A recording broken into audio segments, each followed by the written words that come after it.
All right, so I will call to order this meeting of the Greenfield Conservation Commission at 6:34 p.m. on June 25th, 2024. As you can see on the screen, all commissioners are currently present: me, Kristen, Elizabeth, Emily, and Erica. And just a note that since this meeting is being held virtually, if there's a technical interruption that causes the meeting to end unexpectedly, we won't be resuming tonight, and all items will be automatically continued to the next scheduled date, which is the second Tuesday in July. And as you heard, this meeting is being recorded by the Conservation Commission, and if anyone else is recording the meeting, you are required to let me know. Right, hearing none. We can go to our agenda. The first item is approval of minutes from June 11th, 2024. I'll motion to approve the meeting minutes from June 11th. Second. All right, so we have a motion to approve that was seconded. Any discussion on the minutes? No, I looked through them and I didn't see any issues. All right, hearing no discussion, we will do a roll call vote since we are holding this meeting virtually. So for approval of the minutes from June 11th, Erica? Aye. Kristen? Aye. Emily? Aye. Elizabeth? Aye. All right, and I'm also an aye. Not used to having this many faces on the screen, so I'm like trying to find everyone here. All right, so going back to our agenda, we have one public hearing tonight, so we will get into that, and that is a public hearing for a local notice of intent / request for determination of applicability for trail maintenance at Highland Park, map R01, lots 10, 12, 15. And our agenda says the city is proposing drainage structure improvements, trail maintenance, and trail rehabilitation to the hiking trails within Highland Park. And I see we have Christy here. I don't know if Mitch, would it maybe be easier if you shared the like the map maybe, and then Christy could maybe just give us a brief overview of the Yeah, I'll pull that up. project. So yeah, Christy, feel free to go ahead whenever once that's up. Sure. I'd also like to excuse me, recognize Caitlin, who is also here tonight, representing the Appalachian Mountain Club, who is the organization who will be working with to actually do the physical work. So excuse me, this is a community preservation funded project from a citizen, Kim Boaz. I just reminded him that the meeting is happening, so I'm hoping he'll join. But this has been ongoing it was funded last year. But as you guys know, on the Conservation Commission, like the permitting process does take a long time, and it's a new thing for us to go through with this. So I'm grateful for Mitch, who has been helping us all the way with these applications, as well as Travis, multiple additional meetings to help us submit the application. So the map that you're looking at, where the red dots are the 4 different areas that we want to do some drainage improvements. There has been, as you guys all know, with climate change, a lot more severe weather that's hit us, and that the rainfall really creates some major washouts on the trails that are heavily used here in the park. And I am myself not a trail expert.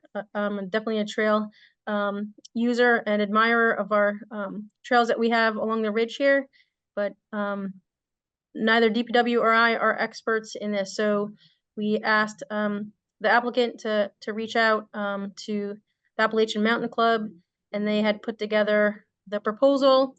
And now we just need to get the permits because they are definitely eager to move forward and do the work. I don't know if there's specific questions. Like I said, Caitlin is here and she would be able to answer more specific questions about the project. But as you can see, there's 4 different areas that we're looking to work on. Yeah, and Mitch, can you scroll down? I think the next map has does it have the resource areas? Is there? Yeah, that's what the purple is. Purple is That's a priority priority habitat.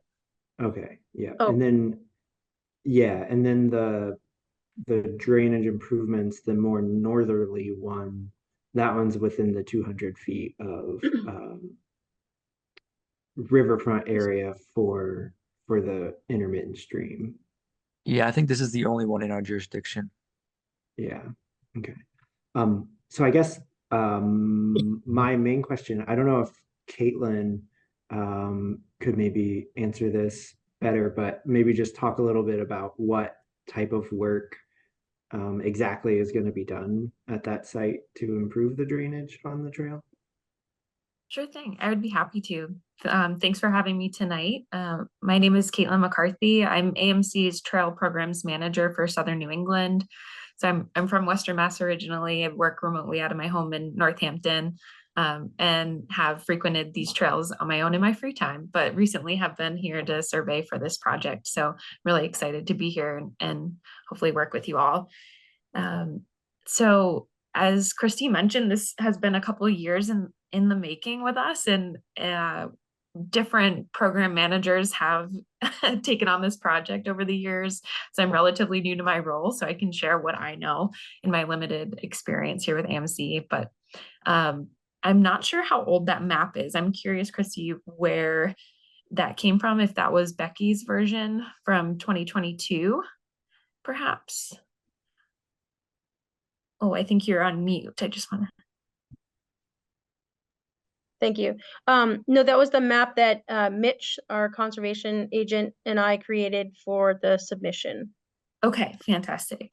So I was sent out to the site to do an additional survey and identified at least 12 different potential sites where we identified, as you could see here in this picture, like there's erosion happening to the point where you have 2 different trail surfaces sort of and going on and widening trails, or people are starting to create social trails to avoid some muddy areas and seasonal swampy times.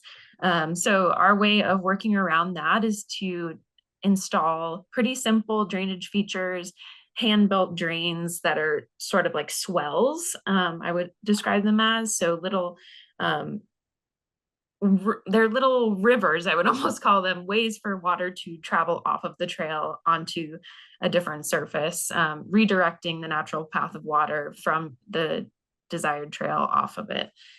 So most of them would be just that, just the hand-built dug trail. There's a couple areas where we identified that you could install a water bar. So that would look like a little bit of a larger, more beefy structure, perhaps a log that is sitting almost entirely covered by the trail. So we would dig into the trail, install a large log, and what that would do would allow for water to travel down trail and collect the sediment there, so it wouldn't continue to go downstream onto the trail.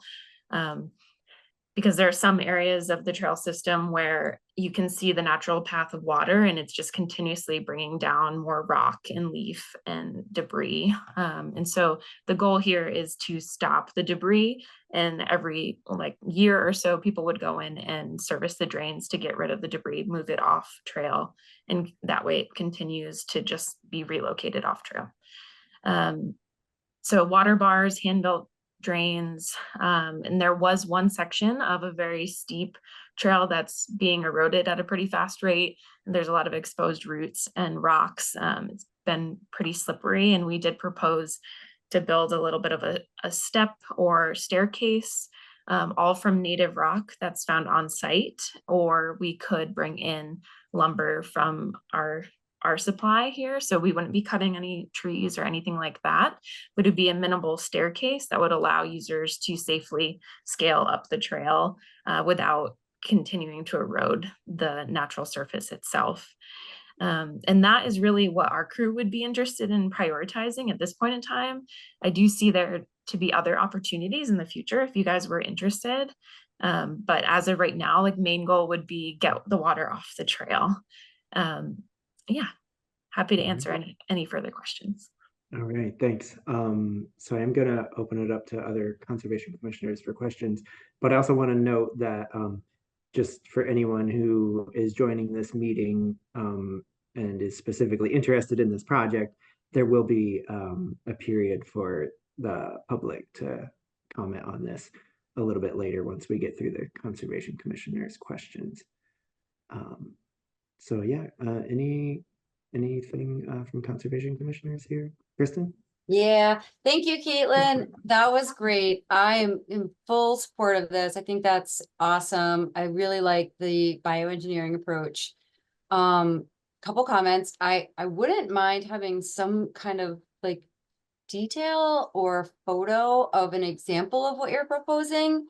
And then a couple comments on the actual Wetlands Protection Act form. I don't see signatures. And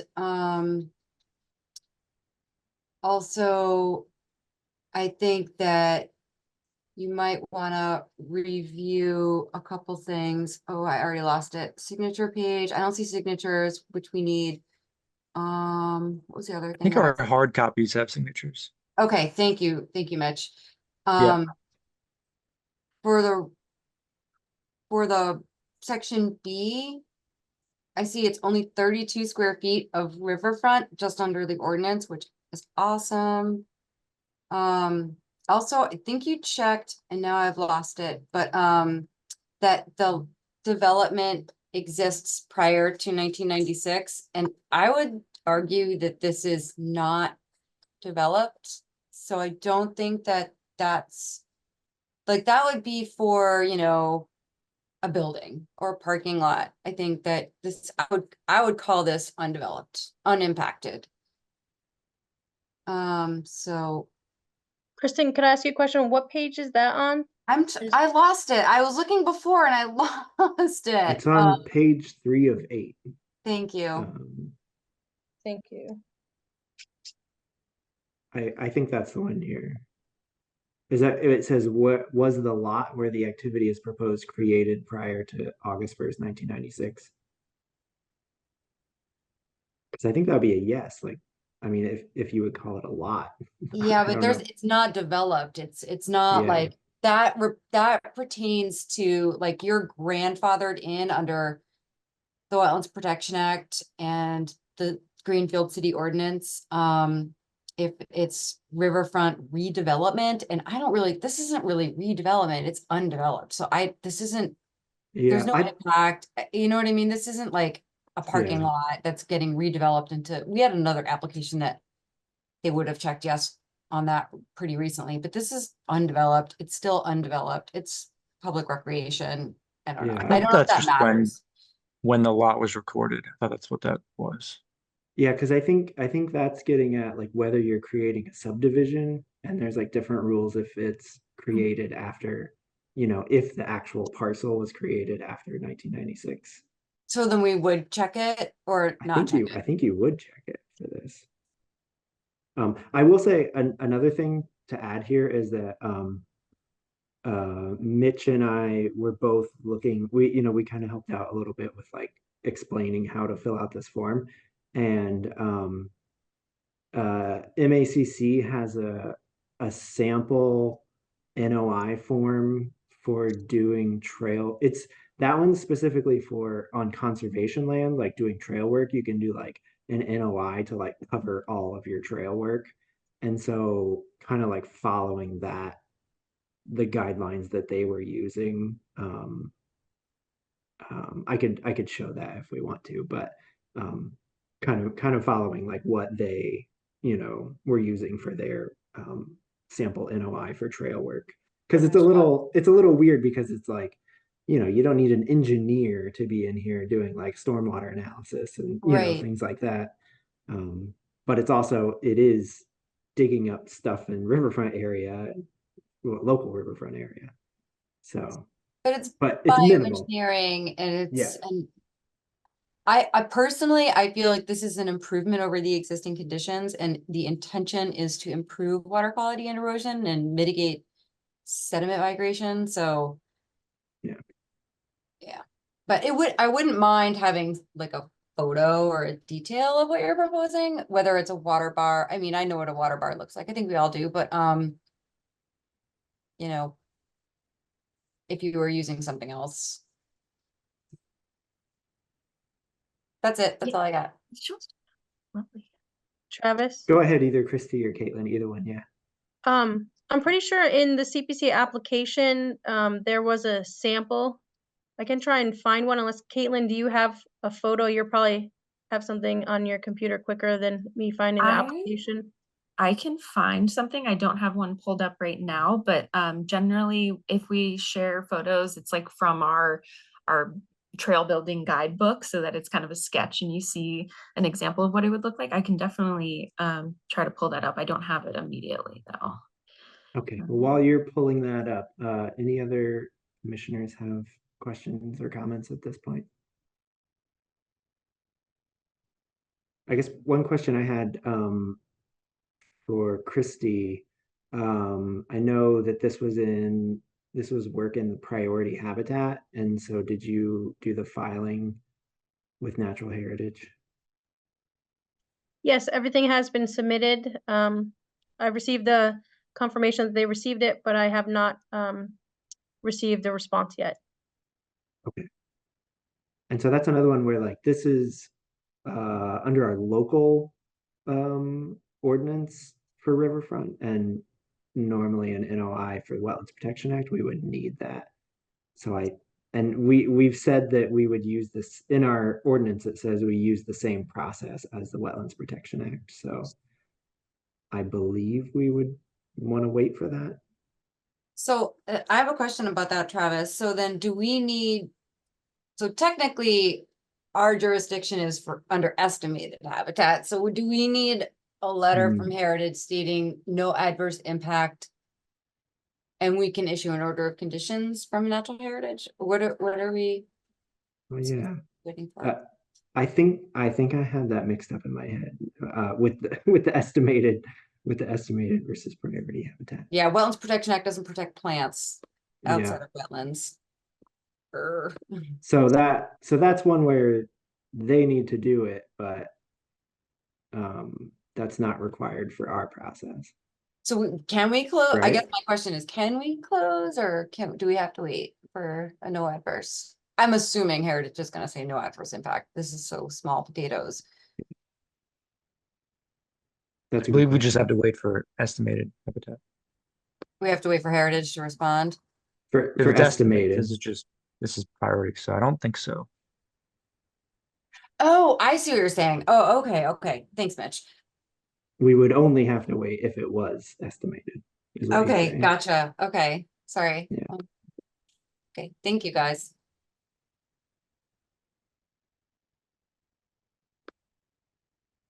Any other questions from conservation commissioners?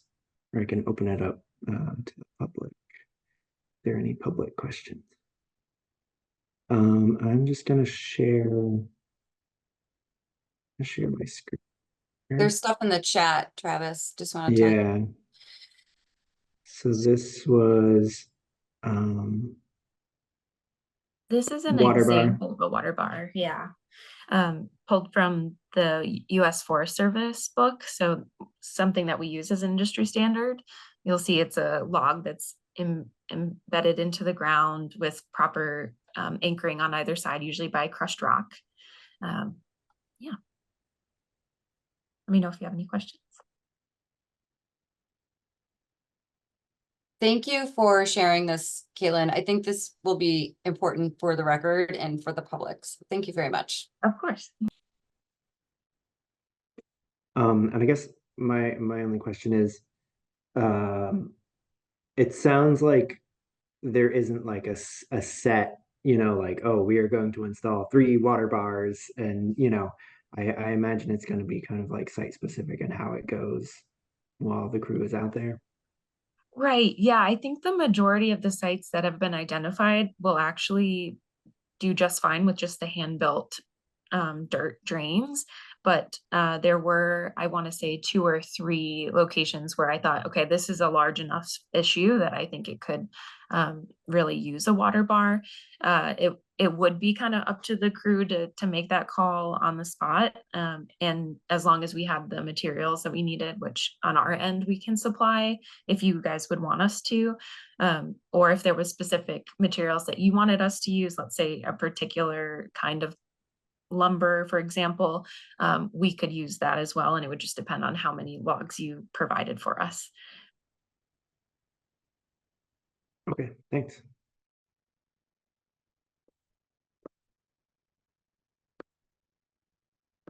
Let's share. All right, any other questions, comments? All right, hearing none, I'm gonna go ahead and open it up to public comments if anyone has any comments on this project before we move on.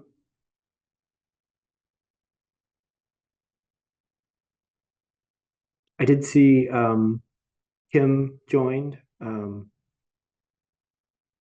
Kim, you don't have to say anything, but if you if you had anything to add, feel free at this time. No, I don't have anything to add. I'm glad this is moving forward. It seems to be quite the process to do a little bit of work, but I understand the requirements. I'm just glad it's going to get done. Yeah, thanks. Thank you. Any other public comments? All right, hearing none, we'll close the public comments on this hearing. So at this point, if the commissioners have any other questions, we could do that, or someone could vote to, or someone can make a motion to close the public hearing if they think we have enough information, and then we could vote on whether to approve or deny the project and issue an order of conditions.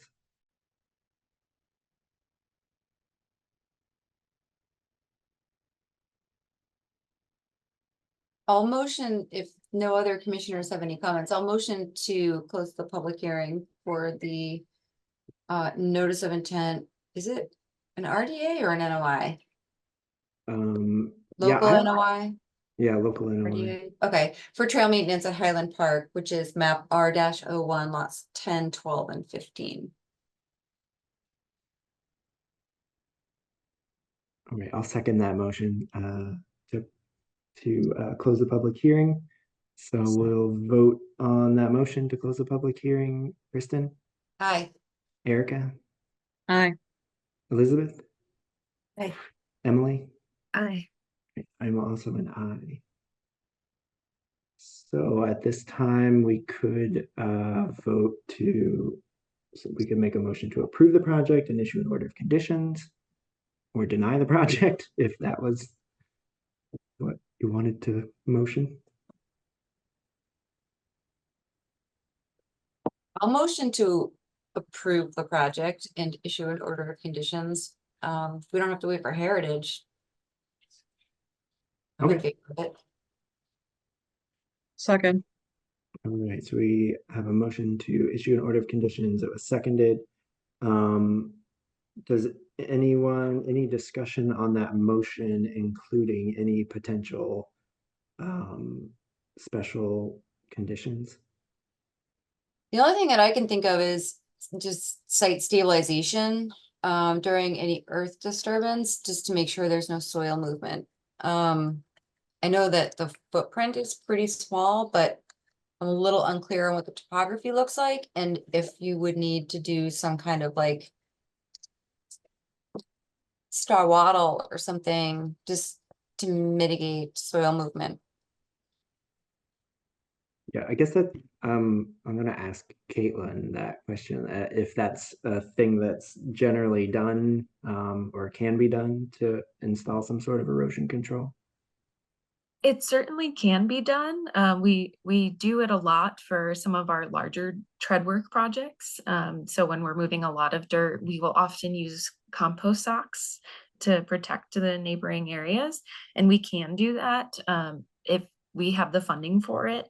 I do agree it's going to be a pretty minimal impact on the surface, and our crews are pretty good at keeping a very limited footprint. But we are definitely open to using compost socks if needed. Compost socks are awesome, but they are more expensive than straw wattles. Mm-hmm. Um,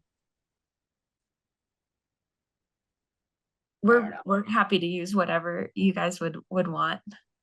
Defer to the other commissioners on this because let me pull up the photos again.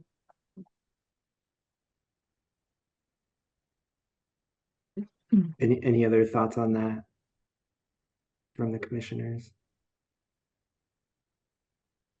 I think partly just depends on the weather. I mean, hopefully you're not gonna do it during a predicted, torrential downpour. That's a good point, But Erica. but in such a small area, I'm not sure how much. you know.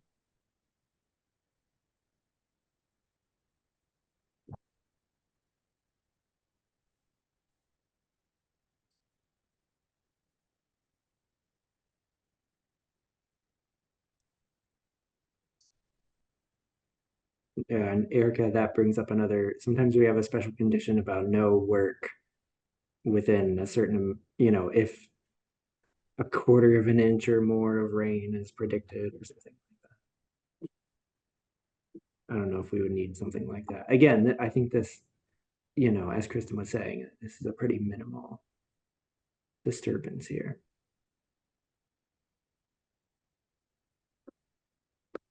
This is the area that would be that we're talking about right here. So it kind of goes into you have to get over the road into the parking lot, right? Before it got into the stream. Mhm. Well, I think on the left there, Oh yeah, there is. I it's see. kind of like a wetland, but it's Yeah. like mapped as an intermittent stream going Okay. through there. Okay. So this is the riverfront of that before it crosses under the road.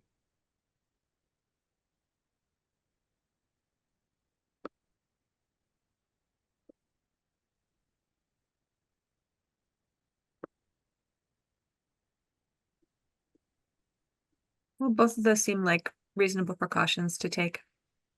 Some kind of protection and then also avoiding heavy weather, which seemed pretty frequent so far this summer. Mhm.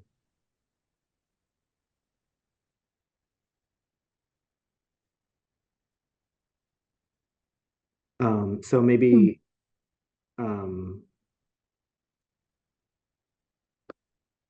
Kristen, what were you proposing? A straw wattle?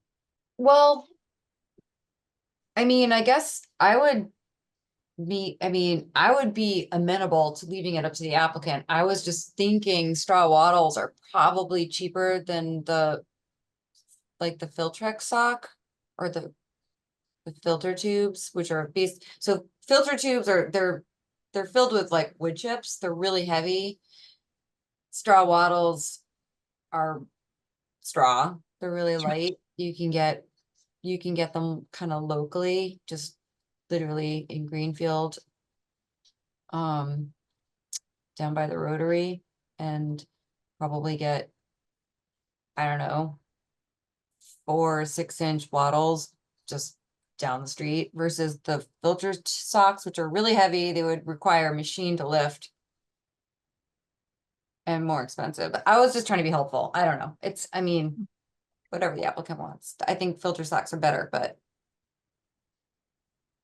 this seems so minimal to me. I was just trying to be helpful. So we could say straw wattle or filter sock. Mm. And for clarification, would you be interested in us installing those at each site, or just that one in particular that's pretty close to that that wetland area.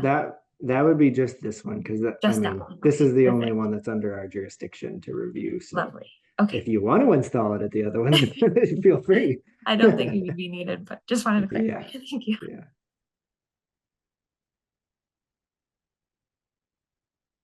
Okay, so we have the straw water or filter sock, and then our kind of standard at this point, special condition about avoiding work during predicted rain events. Mitch, do you remember what we usually say? Quarter of an inch? Is that what it is? Or half an inch? I think it's a quarter. Okay. All right. Any other special conditions or any discussion on that? And this is Those- gonna be like really pretty quick, like there's not gonna be anything like left, like dirt Like piles or soil whatever. stockpiles or anything? Yeah, No, so- no. We would make sure to Nothing clean up after ourselves for most definitely. We wouldn't leave anything unfinished that we started. No. Yeah, no, I just meant like overnight where it might need to be covered so it doesn't wash away or whatever. No, I don't anticipate us needing to move much dirt, but if we did get in that situation, we would make sure to use tarps to protect it just in case. All right, any other discussion? Hmm. So we'll add those two special conditions as a friendly amendment on the motion. And so we can vote on issuing the order of conditions then, if no one has anything else. All right, so for issuing the order of conditions, Kristen, Aye. Erica, Aye. Emily, Aye. Elizabeth, Aye. and I'm also an aye. So, congratulations and good luck. Good luck on the project. Mitch will be in touch with paperwork. Thank We you should all the so much. RDA as well. Oh, the RDA. So Mitch, can you clarify that? Right, it was under, local ordinance jurisdiction for NOI. Then I think the recommendation was, for the state, just because there's unmapped wetlands and I mean, I think it's 100 feet of the bank at the end of midstream. So they ended up doing both. Okay. So we can also, so this is also a Wetlands Protection Act RDA. Can you remind us, Mitch or Travis, what our options will be under the RDA? Because the resource areas aren't delineated, it's just estimated based on GIS, right? Like Mass GIS data, Right. Yeah. what our choices are. I mean, it's up to us as to whether we feel that's enough information or not to, so we can either issue a positive determination and they would have to do an NOI, or we can do a negative determination. I think the most likely one would be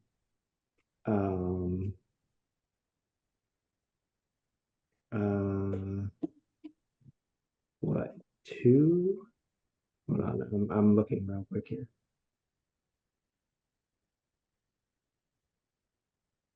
I think it would be three, because I mean, it seems pretty obvious that that trail is not a wetland. Yeah.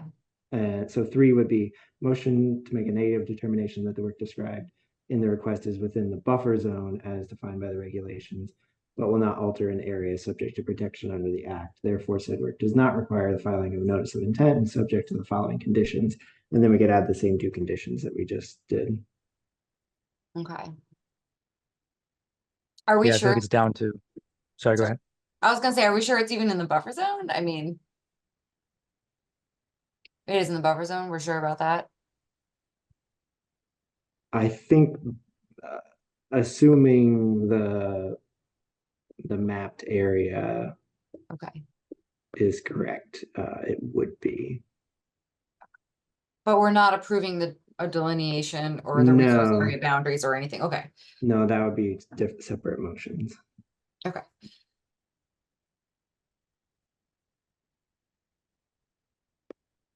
Yeah, so I'll just go ahead and make a motion under the Wetlands Protection Act for a negative determination that the work in the request is within the buffer zone as defined by the regulations, but will not alter an area subject to protection under the act. Therefore, said work does not require the filing of notice of intent. Subject to the following conditions: a straw wattle or a filter sock is used for erosion control, and work is planned to avoid rain events of 1/4 of an inch or more. Second that. Right, any other discussion on that? Okay, so we will vote on that negative determination. Kristen, Aye. Erica, Aye. Emily, Aye. Elizabeth. Aye. All right, and I'm also an aye. So that wraps up for the Wetlands Protection Act and the local ordinance. Thanks, Mitch, for the reminder. And yeah, any questions, Christy or Caitlin?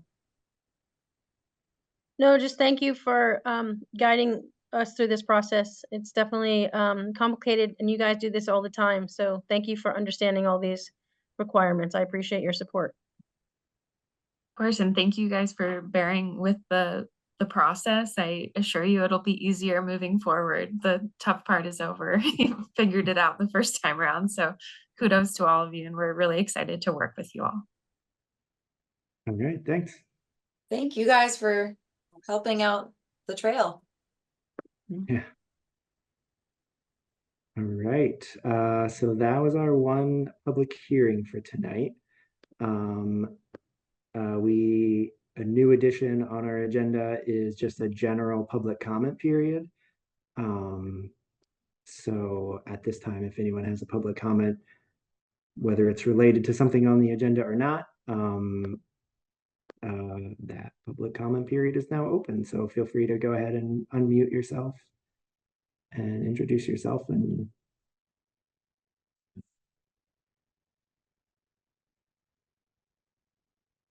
all right, not hearing any public comments. Going once, going twice. Hi, Travis. Stephanie Duclos, 166 Chapman Street. I wanted to make a comment about this flooding that we continually have down here on Chapman and Arch area. This past weekend, we had a water problem that had created a pretty significant I&I problem as well. So I wanted, I want to know the process of how to help protect the Green River when all of this is happening in this area because of their various trenching and impervious surfaces. And I had made a couple of emails and calls to the Conservation Department, the Planning Department, and various other agencies like Mass DEP when some trenching had happened in my area because of potential oil and toxins that were there and present during that time frame, which subsequent there was a flooding and then that ended up all in our groundwater. So I'm hoping that the conservation can come up with solutions of, how do we update our maps to reflect areas that are definitely flood prone and fall within that definition of a floodplain. Thank you. Thank you. Any other public comments?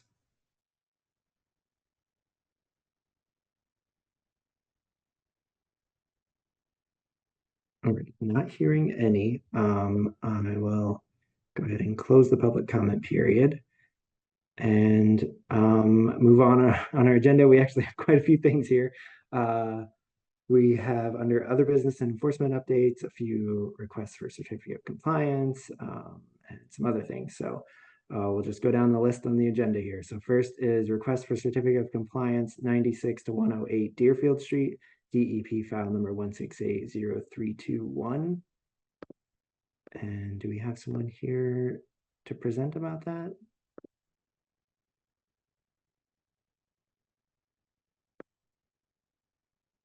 Mitch, do you want to share? I know we got updated a list. Yeah. So this, for anyone who wasn't at a previous meeting, this came before us at our last meeting, and we requested a list of the plantings that were done and how many survived. And there have been additional plantings on site since the NOI. So this was a list that we had requested.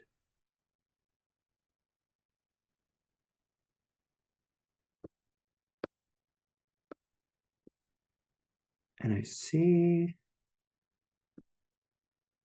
at least Dorothea, I think, is here for this project. I'm not sure. She may have stepped away from her computer at the moment. I'm here too. I'm Claire. I live Oh, at Claire. 96. There you go. Hi. Hi. Thanks for whoever put together this list. I think this is pretty helpful. Yeah. Are there any questions initially from the Conservation Commission on this?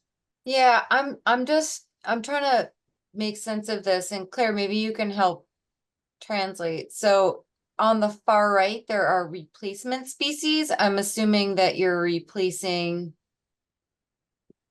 things that weren't available from a local nursery with something else, or? So, on the left, you can see the original plantings and how many were planted. And then in that middle column, quantity survived. So you can see how many survived and how many died. And then on the right, that's where I put what we planted to replace the original plantings that had died.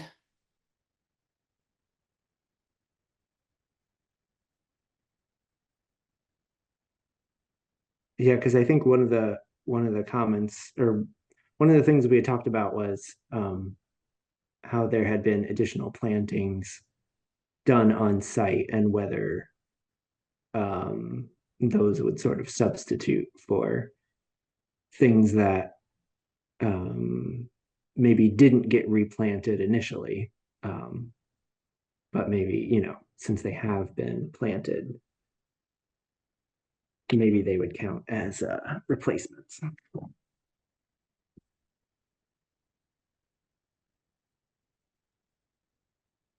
This is comprehensive and lovely. Thank you so much. My one comment is I'm not sure Comptonia can replace rhododendron, but I'm happy with this overall.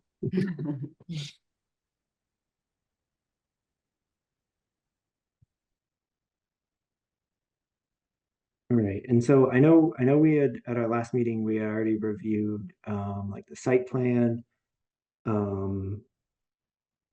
Do we want to look at if there were, I don't remember if we looked at conditions that may be in perpetuity, because we would need to note those for a certificate of compliance as continuing in perpetuity.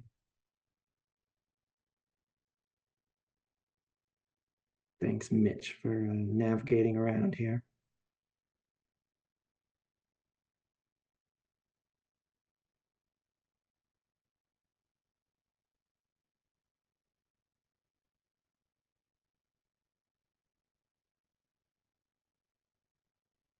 Yeah, so I think it's 19, 21, 24, 27. Can we just look at what those are real quick? 19.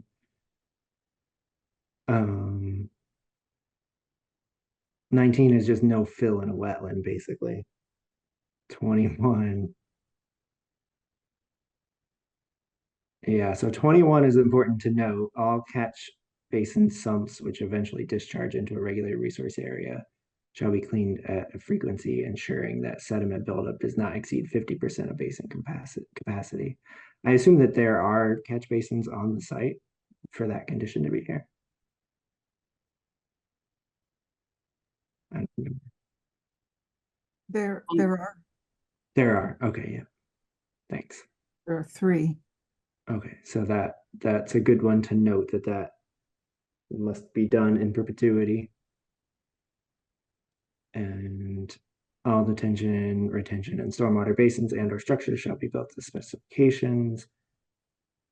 That's kind of weird that that one says it's ongoing. Yeah, that feels like that's done. Yeah, We have the as-built, right? We did. Can you go back up to 21, Travis? Was that one ongoing or 21 no, was. 22? I thought maybe, Oh, or did I miss that? it doesn't say that it's ongoing, but it's Okay, just, sorry. I mean, that one's basically just saying you need to do another filing if you do more work, basically. So 19 and 21 are in perpetuity. And then 27.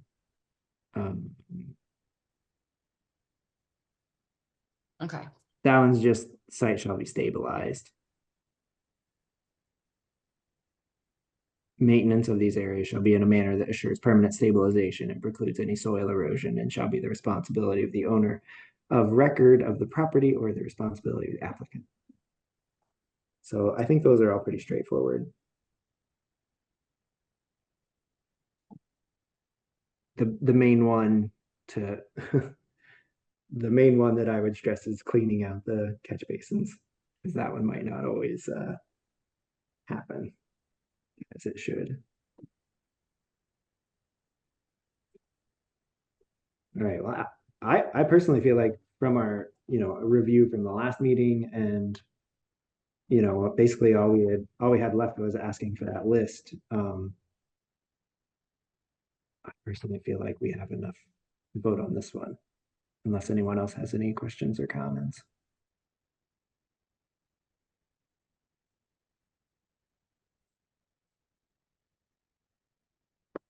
Okay, I'm gonna go ahead and make a motion to issue a certificate of compliance for 96 to 108 Deerfield Street, DEP file number 1680321, with noting conditions in perpetuity number 19, 21, and 27. Second. Kristen beat you to it, Erica. Oh, sorry, Erica. No, That's no, okay. Any other discussion on that before we vote on it? Mitch, are we forgetting anything? I think there were 4 ongoing. Oh, there was that 24. Yeah, The one of one them that- didn't really make sense, so we don't need to, I Yeah, guess. I was excluding that one because Okay, that makes sense. that one was complete. That one was just submit to us what had been built. All right, any other discussion, comments, questions? All right, hearing none, we will vote on issuing the certificate of compliance. Erica? Aye. Kristen? Aye. Elizabeth? Aye. Emily? Aye. All right, I am also an aye, so congrats, you will be receiving a certificate of compliance. Thank you. You're welcome. And thanks for coming back for another meeting with more information. That was very helpful. Thanks, guys. Thank you. Thank you. All right. So we have another one. Request for certificate of compliance, 15 Greenfield Street, DEP file number 1680353. And do we have someone here representing that project?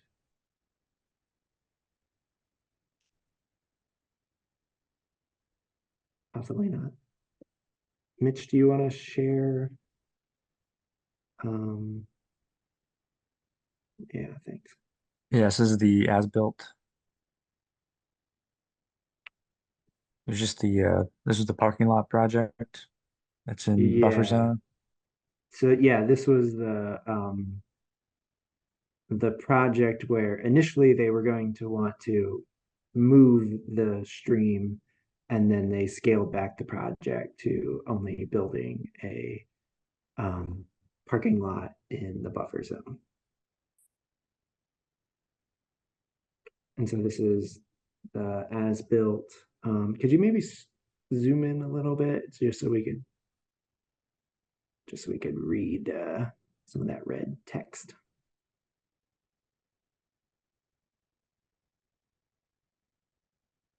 Yeah, and this one had that discharge point there.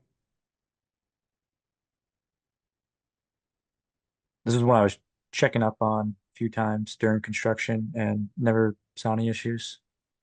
Okay.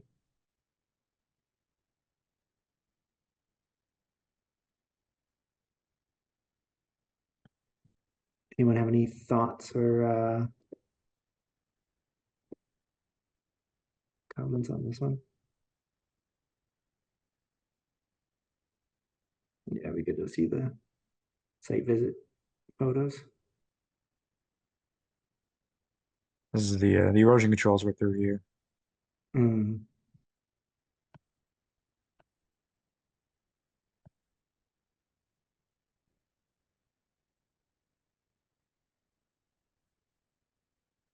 Do you have a picture of the outlet structure?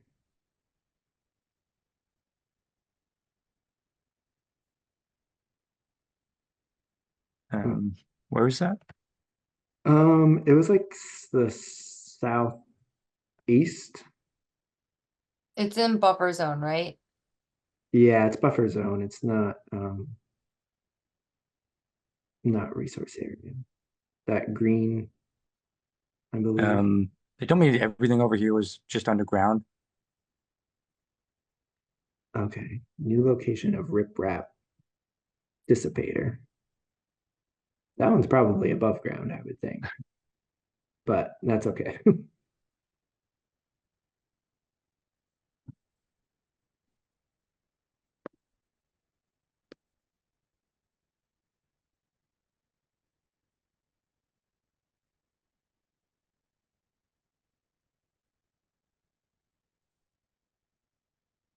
And then we had the letter just saying everything went according to the approved plans. Okay. And I guess this is another one we should look at the conditions to see if there were conditions in perpetuity.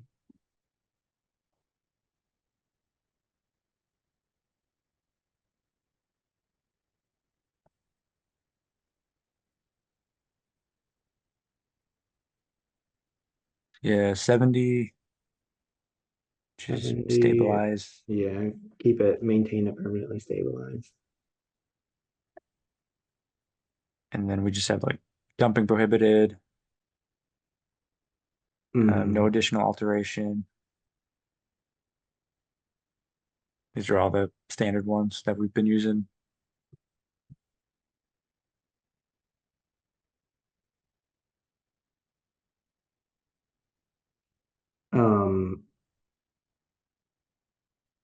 I guess number 77, I'm curious about. It looks like there's just lawn planted right up to the edge of the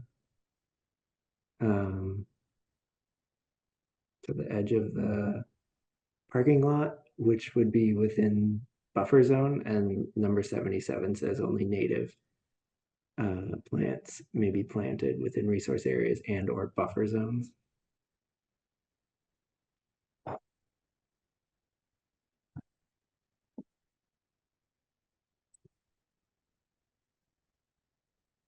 Yeah, it's a good point.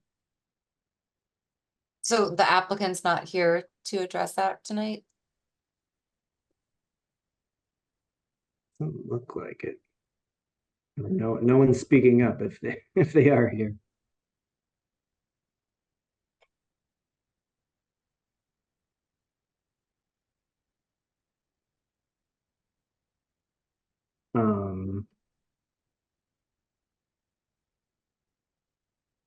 I wonder.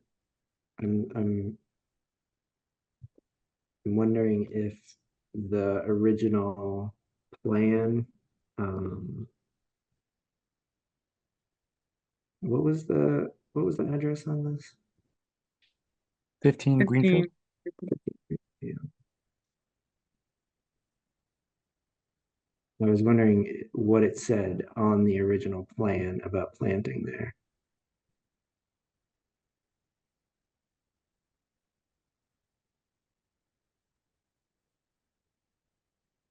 I know there were some revisions. Making sure I get the newest one there.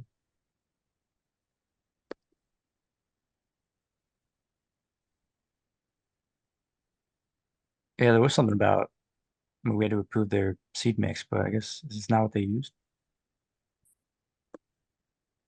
I mean, it looks like they've got fescue on there, which is the grass. Hmm. So, I mean, unless we can identify that the grass is planted, I guess we would need somebody here from that to say whether or not that was the type of grass that's in there. Hmm. Well, it also has milkweed, and some other Boneset, goldenrod. goldenrod.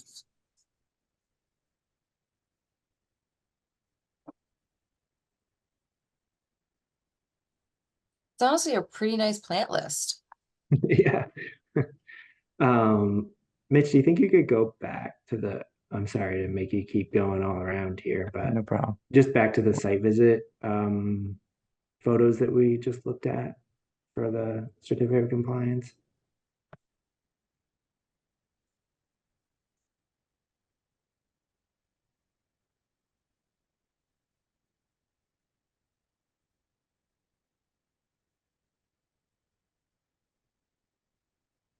Honestly, I think that we can't tell what that is. We need to have a representative tell Yeah. us it's mown. Yeah. Did we require like post-construction reporting or anything? Like to meet success standards? I mean, it's just buffer zones, probably No. not, right? Yeah, I don't think we did. And usually just for like a seed mix, Yeah. I mean, it's hard to have survivorship of seeds percentages. Mhm. And it's buffer zone, yeah, I gotcha. Yeah. I think that might be a question to send to them Mm. to clarify, clarify what seed mix was used there and if it was the seed mix. Maybe 'Cause we it- could ask for a photo of, like, a lot of times on projects, the commissions will ask for a photo of the seed tag when they get the seed delivered. That's usually a requirement on projects where it's like, state or in resource area.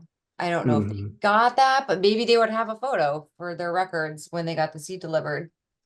Or a receipt or something, just to like, because we obviously can't see, there's no fluorescence on that stuff. We have no idea what that is. Yeah. And I guess another thing is like I don't think we had anything about like don't mow the area. So like you can put down milkweed seeds, but then if you're just gonna mow it, like you know, probably not gonna have milkweed there. Okay, can I ask it like an administrative question? So if somebody applies for a request for a certificate of compliance, we have 21 days to issue it, right?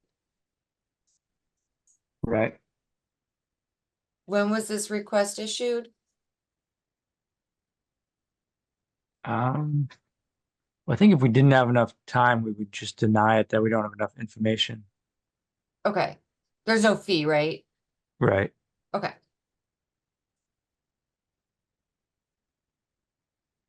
Okay. So it's not a big deal if they have to re-request, I guess. Yeah, I don't think so. I mean, they would already have the form filled out, Okay. Right. They really don't need to submit it do again. anything but provide the info we need. Yeah. I feel like I want to see some evidence that that was the seed mix that was used. Yeah, a receipt or something, or like a photo of the seed tag or something. Yeah.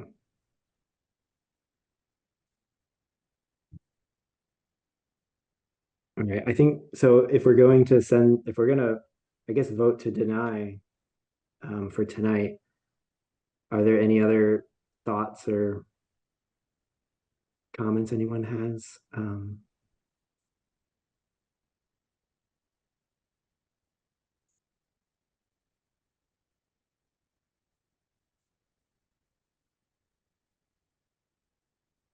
I'm just trying to see if we can see where they're supposed to plant that.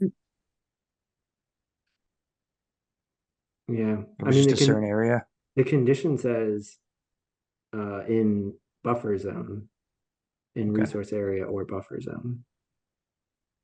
And almost the whole parking lot is buffer zone, except for that very bottom, southwest. Yeah, sounds part. like we just need more info. Yeah.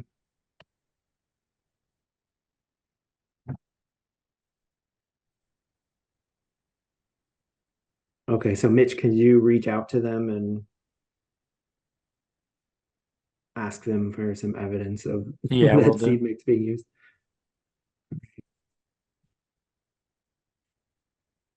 Anyone want to be the one to make a motion? Oh, I'll motion, I guess, to deny, what is this, this is the- 15 Greenfield. Thank you, 15 Greenfield Street, request for a COC, that's DEP file number 1680353, pending a request for additional information on the buffer zone seed mix. Second. Okay, any other discussion before we vote on that? All right, so a vote on denying the certificate of compliance. Kristen, Aye. Erica, Aye. Emily, Aye. Elizabeth. Aye. All right, I am also an aye, so that is denied for tonight. And Mitch, yeah, if you could reach out to them and just let them know that we're, want some evidence of that seed mix being used.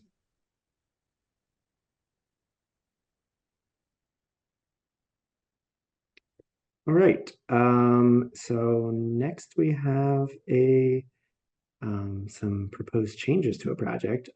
Changes to 112 Newton Street, DEP file number 1680352, cell tower installation plans.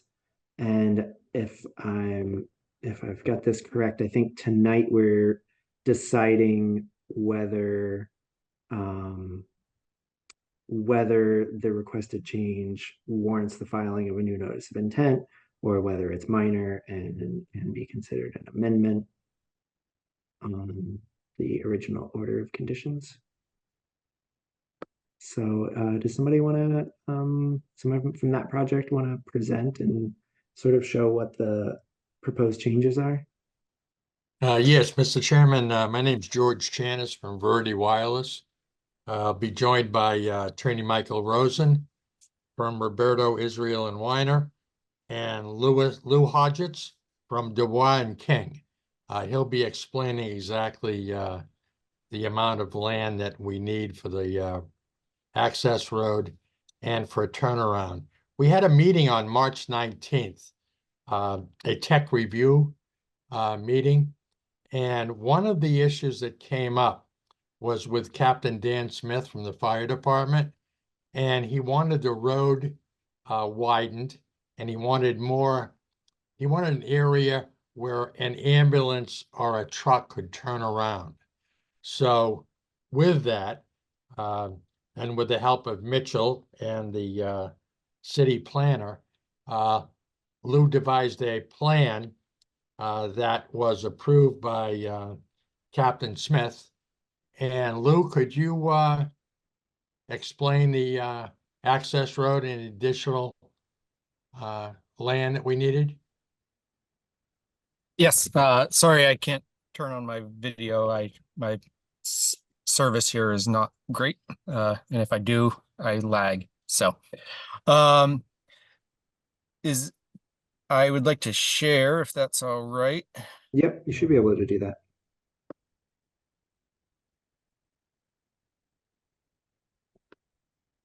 Yep, I can see that. This is the original proposed access road that we permitted with you several months ago now.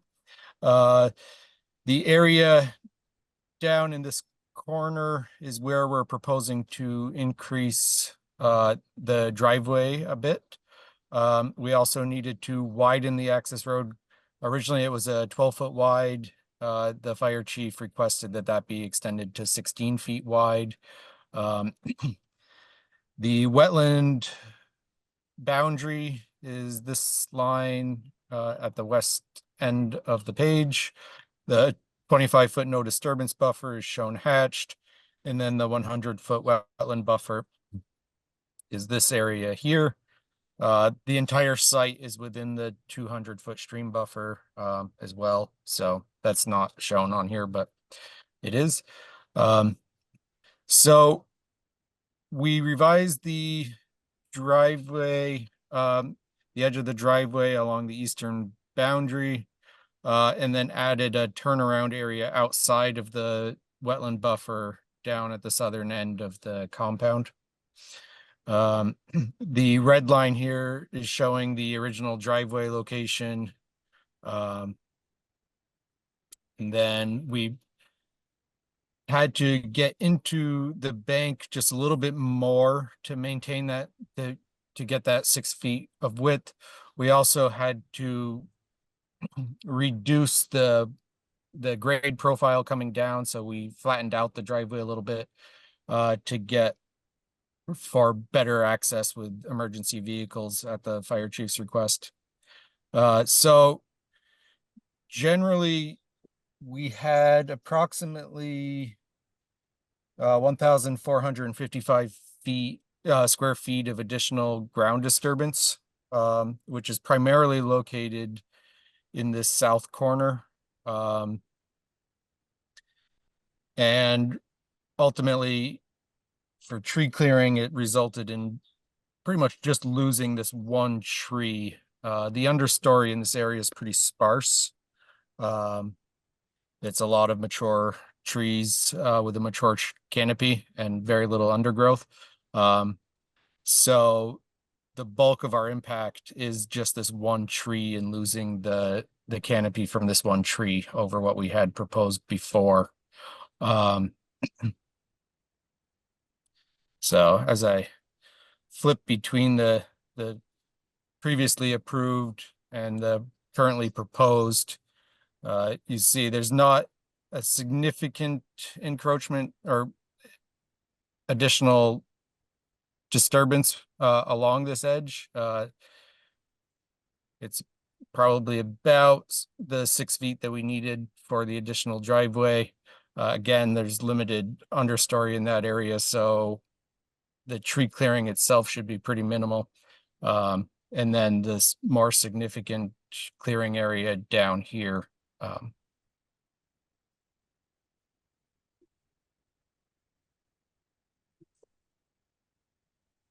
So that, Okay. those are the proposed changes that we're looking for your guidance on. Okay, and so I think you said that it would be an additional 1,455 square feet of riverfront area that would be impacted?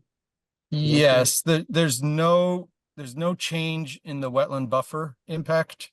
Mhm. Because the disturbance that we had proposed is still there. And again, there's no additional clearing within that wetland buffer. It's just the river frontage Mhm. area. And has any like stormwater impacts been reviewed for this amendment? So we had the stormwater pond design based on the original one. I have reviewed it. It does not look like there's any significant changes to that. We do have again approximately the 1,400 square feet of additional impervious, which is a gravel driveway. We could change that to be from a compacted crushed stone, crushed gravel material. We could change that to an open graded crushed stone, especially in this parking lot turnaround area where we're not envisioning a lot of traffic. I would like to convert that into an open graded crushed stone, which would in effect be new pervious, because it would have very little fines in it. It would just be crushed, clean graded crushed stone. Do you have to treat crushed stone as impervious though in your calcs?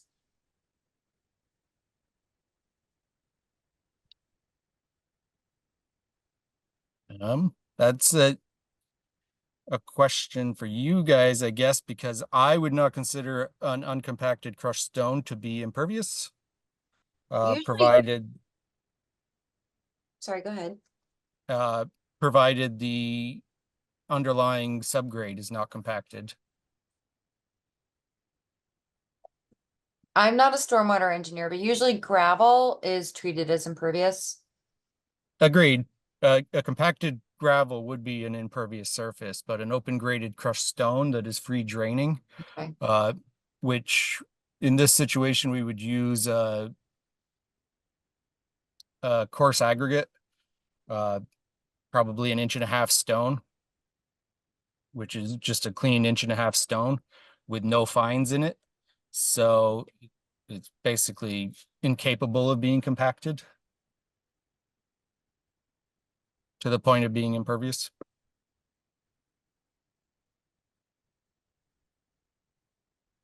And so I'm looking at the for the conservation commissioners, I'm looking at the DEP's wetlands program policy 85-4 amended orders. And essentially what it says is, well, exactly what it says is relatively minor changes which result in the same or decreased impact on the interests protected by the act are appropriate for amendments if the determination is made that the project purpose or scope has changed substantially or that the interests specified in the Wetlands Protection Act are not protected, then the issuing authority should not issue the amendment, but should require the filing of a new notice of intent. So that's kind of the stage that we're at right now. I feel like, you know, if a project change would not negatively impact or would negatively affect the interests protected under the act or the ordinance, then it would be a no-brainer. But I'm unclear on how that grade change at that kind of southeastern corner is. I'm not clear on how this is gonna affect stormwater management. I know it's only one tree that's going to be cut, but, and this is all just buffer zone and local riverfront, right? It's not any work no change within the buffer. It's only within the wetland buffer, no change. It's only within the local riverfront, the 200-foot buffer for that. Okay, because I heard somebody say bank earlier and that threw me off for a loop. So I just wanted to make sure that that blue line is definitely not stream bank, right? This blue line is the 100-foot wetland buffer. So The stream is way over here. The wetland boundary itself is this blue line on the left side of the page. Then the 25-foot no buffer or no disturbance buffer, and then the 100-foot wetland buffer. So there is an increase in disturbance in the buffer zone as well as the local riverfront. There is no increase in the disturbance within the wetland buffer. So I think the complication here is that the road that's coming in is going to be wider than it was before, but that the whole area was going to be like graded anyway, I think that's what you're saying. Yes. It's just previously it wasn't going to be road. Now more of it's going to be road. So there is not an increase in impacted area, but the impact is a little different because there is going to be road where there wasn't road before. There is this the 6 feet of additional road that the fire chief required is an impact in the buffer in this area. That was all going to be disturbed and reseeded. I think our intent is to also not maintain that. The traffic for the cell site is one vehicle driving in and then doing what they need to do and then driving out in the same path. Ultimately, this will probably be 2 tire tracks down the hill because natural vegetation will fill in that compacted gravel. And then over time, it'll be stabilized, but revegetated, unless they come in here and have to regrade it occasionally. But in our experience, it becomes a very limited use driveway. Cells techs are coming in here maybe once a month. So the gravel with some sand and fines in it will hold some vegetation. It won't root super deeply. I guess for me, the most, well, I guess there are two, as I was reading before, minor changes which result in the same or decreased impact are appropriate for amendments. And so there obviously is going to be an increase in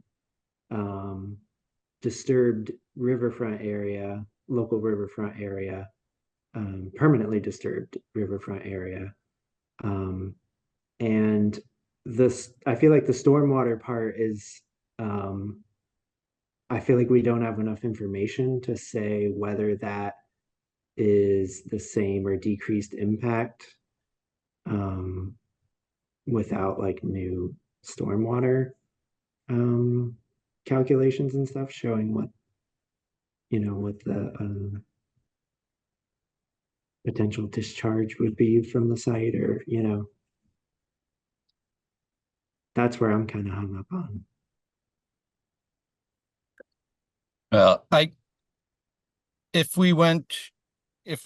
If this proposed turnaround area was a compacted crushed gravel,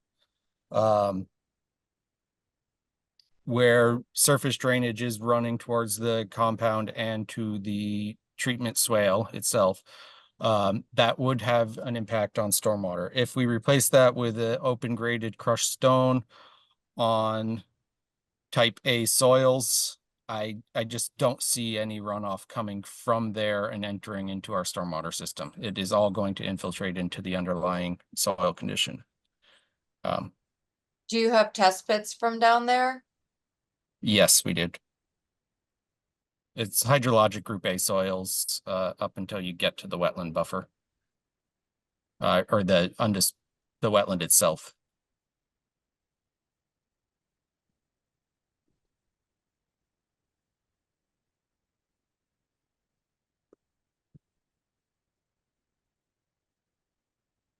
Any other questions or comments from the Conservation Commission?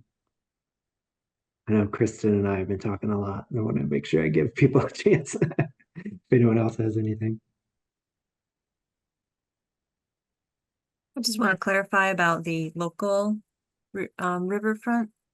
That doesn't, I'm not clear on if that's marked here or where it is, if so. It is not marked on the plan. There is a perennial stream that's located within the wetland itself. I can show it. It sort of shows up on the ortho photo.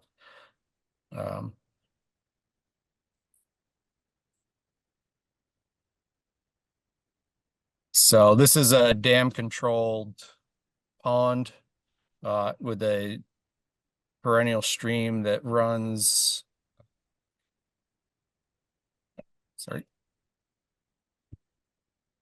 Oh, messing up your plans here. Yeah. So it runs along this edge, along this tree line, and then kind of continues down to the south. So the 200 feet buffer from that puts it up at the road. So the entire site is local. So there's riverfront. no line because the entire site is in resource area and riverfront resource area. Mhm. And Correct. another clarification for the conscom, a perennial stream, isn't that statewide Thank as you for well saying as? that. Yeah, I was just so gonna Yeah, ask so that, it's- yeah. If it's a This- perennial stream, then it's just standard resource area. on a this river. one was actually it has a very small watershed area, and so Oh, that okay. made it count as an intermittent stream. Is it Okay. on the USGS topographic map as a solid blue line? I don't believe so. I remember we went through this whole thing when I it don't remember. when it happened Okay. initially. I do remember, and I remember debating So it's a about matter of whether scale, whether it watershed was scale, or yeah, and because it was Okay, such a great. small yeah, the small it doesn't meet the requirements for being a perennial stream. great, thank you. Just wanted to clarify that. Yeah. Because there was a site just down the next parcel to the north of this, I think. Also, that site we also just did recently, and it was local, a local riverfront area because of that same stream going through there. And it was an intermittent stream.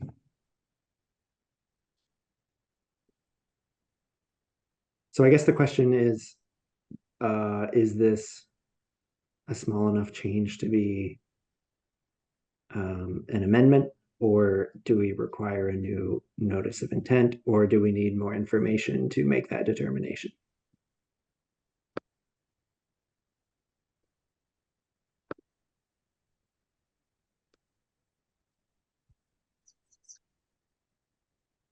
Sounds like we'd like a little more information about the stormwater impacts.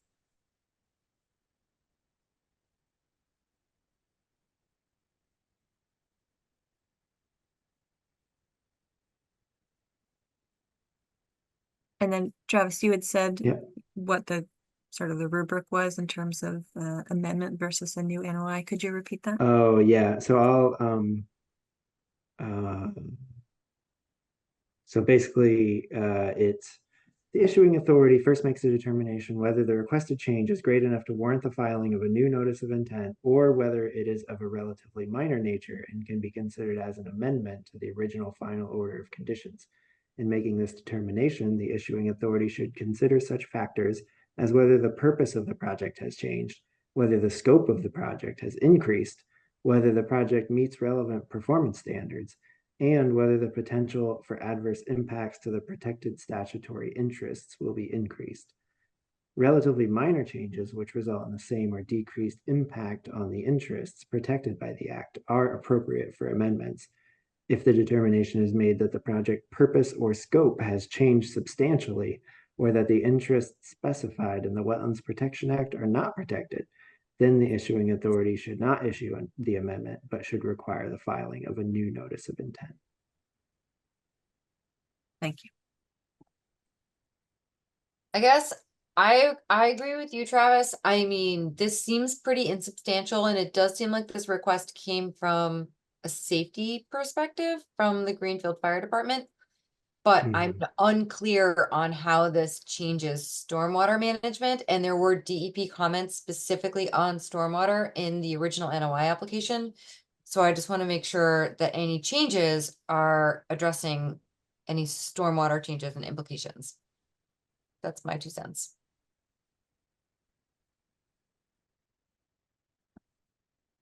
Kind of what I was thinking, but you put it more eloquently. I was just thinking, I mean, basically the project, it hasn't changed. It's just has the scope a little bit, and but it is for safety. But yeah, I don't quite understand exactly the difference between crushed stone and rock, or whatever the Yeah, difference I'm was. with you on that, Erica. I'm not a stormwater engineer, but I know Yeah. traditionally they usually treat pervious surface areas like gravel parking lots as impervious in their stormwater calcs. So, or when they do their modeling. So, I mean, we're not experts enough. Yeah. To interpolate, I guess. Yeah, I guess my question to address that is whether it would be possible to have the like stormwater calculations run again, and then like come back to our next meeting and present that to show that it's not an increased impact. Can I ask a question? Sure. Would it be possible to approve it with the condition of the approval that stormwater calculations be presented to the conservation agent, satisfying that there will be no increased impact? Yeah, so the only problem is that like at this point, we have to determine whether it can be an amendment or a new NOI. And so either way, you're gonna have to come back and either, because if it's an amendment, we have to have a public hearing or a public meeting, public hearing, I'm not sure which one, with like a butter notifications for that to happen. Similarly, if the NOI has to be refiled, there has to be a whole public hearing. So tonight, we can't really approve anything. We can only say whether we think it's appropriate for an amendment, which you would then submit as an amendment and have to come back, or whether it needs to be an NOI, or whether we don't have enough information to make that decision. And so we can't. Okay, I didn't realize Yeah. you were making like an initial decision and then we would have to come back with it as the amendment. So would it be possible to schedule it for the next hearing as an amendment on the condition that at the next hearing, stormwater calculations are provided that show that there's no increase? With us, we're on the call with you now, we can acknowledge and agree that if we come back with stormwater calcs that are wrong, you're going to deny us on the amendment that night, and we're going to have to come back with a new NOI. Mitch, I saw you unmute. Did you have a comment on that? Yeah, I mean, I think they're free to submit an amended OOC, if that's what they want. Yeah, I mean, you just need to notify butters and do the legal ad. And just fill out the form. And if I can ask informally, is this board comfortable that if we have those stormwater calculations, and again, obviously we can't hold you to it because this is not a voting hearing, but can I just ask informally if the members of the board feel comfortable that if those stormwater calculations come in at the same level as we're currently at, but are not increasing, that you're comfortable that it is an amendment and not a new NOI? I guess the question then is, are there any other potential issues? Exactly. Like if one of the members of the board is saying right now, no, I want a new NOI. I personally, Michael, I would like you to come back and demonstrate to the commission that this change in scope has no negative impacts on the interests protected under the Wetlands Protection Act. And I don't see that demonstrated. I mean, you did give a good presentation, but I don't see how these changes necessarily are negatively or negligibly impacting the interest protected under the act and the ordinance. So I guess that's kind of what I'm looking for personally. Yeah, and I think as Mitch was saying,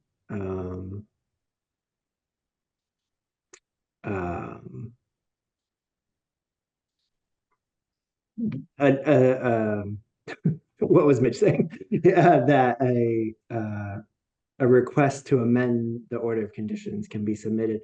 I think this like informal first step is just sort of like feeling out whether it should be an NOI or an amended order of conditions just to like save time in case it obviously should be a new NOI. So I don't think there's anything stopping you from submitting an amended order of conditions. So And if I think, if I'm, yeah, go ahead.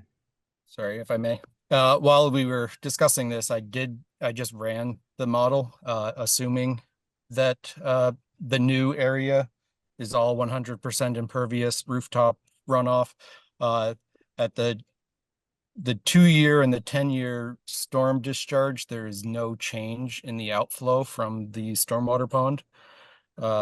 There's no discharge, into the overflow stream. And then at the 100-year storm event, there's a 0.1 CFS change, as currently designed. Which honestly, 0.1 is probably within the error level of the modeling software.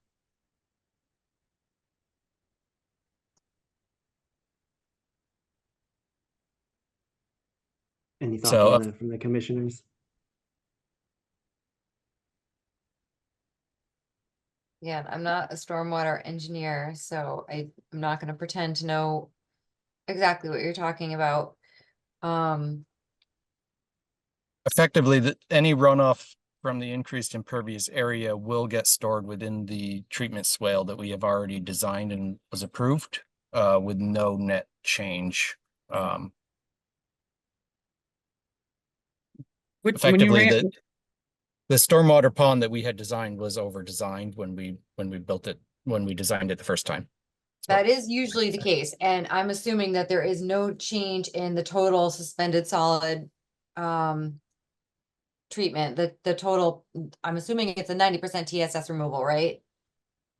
Yeah, it's a, I believe it's a, trying to remember what type of treatment that is. I think it's effectively a gravel wetland swale treatment, with zero discharge from it. It's all infiltrated, so there's no discharge from the treatment swale. So yes, there. So that additional 0.1% will be no additional discharge, or will be additional discharge? That is the 100-year storm event, which is beyond the TSS removal requirement. That is for emergency overflow or emergency storage during an emergency storm event. That is not where TSS removals on the 2-year storm event in Massachusetts. The 10-year and 100-year are just emergency storage so that you don't flood downstream. The 0.1 CFS that we are discharging is probably less than what's there existing.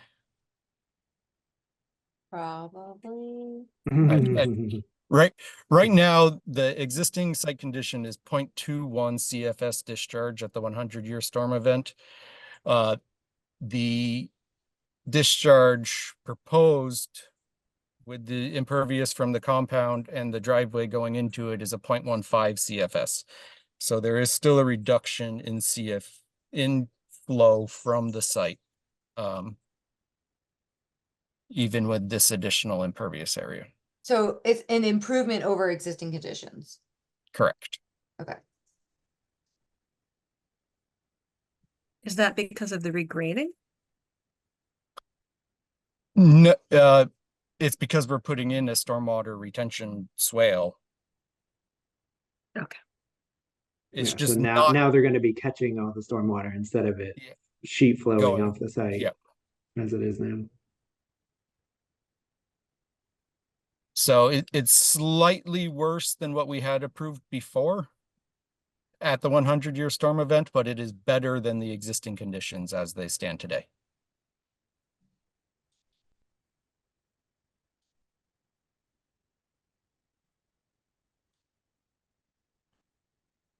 I guess I personally feel like it's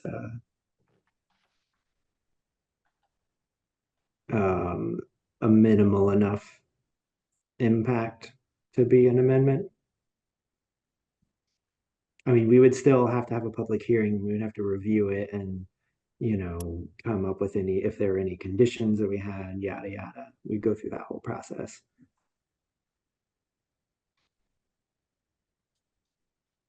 From what I've heard, don't have any other concerns, but I would like to see that sort of see it in front of me instead of trying to process it, hearing you say that. So I agree with you, Erica. I mean, I know like this much about stormwater stuff, but Louis, it all sounds really good, but it would be nice to see the data. Which I think that's what would happen during the amendment hearing. Sorry, and just to be a little needle, if I present you this data and you don't know what you're looking at, does it make a difference? Versus me telling you as a stormwater engineer that there is no net change. I think it's important to have it on the record anyway. Put it that way. Okay. Complete file is a complete file. Yeah. Yep. Does anyone have any concerns with this being an amendment and thinks it should be an NOI? Any commissioners? A new filing? All right, I'm not hearing any. This isn't actually something we need to vote on, because we're not like approving anything or anything. So It's our risk if we want to file it as an amendment. We yeah, appreciate the input we just got from everybody. Lou has a little bit of homework that we should get submitted sooner rather than later. And in all likelihood, we'll file that amendment and get the abutters list, only because it will save us a month in the next part of the process, which is to get in front of the zoning board. And our hope was to have this completed before we go in front of the zoning board. We put that off quite some time already, so. okay.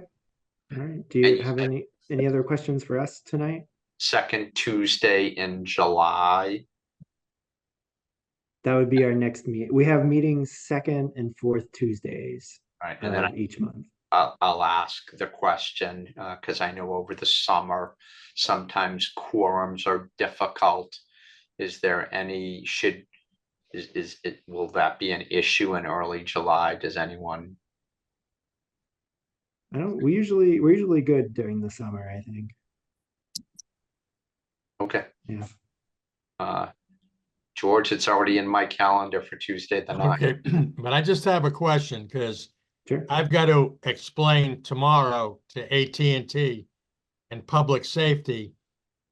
We're going to be on the second Tuesday in July, and you need, Mr. Chairman, what do you need from Lou? So yeah, so I don't know if you're going to be on the second Tuesday in July yet. It depends on when you do the abutter notifications and you know, how long that process takes. And George, you don't have a lot of time to do that. Okay. Because if they have to publish 2 consecutive weeks in advance, you know, the second Tuesday is the 9th. You're cutting it close. You'd have to probably get that done and get your publication prepared. And at the clerk's office on Friday would be my guess. Okay. And I'll also ask the question because I don't know the answer. Are you guys half day or full day on Fridays or no days on Fridays? Do you know if the clerk's office is open on Friday? I'm not. Mitch, do you know? I believe Mitch is there on No, they're open.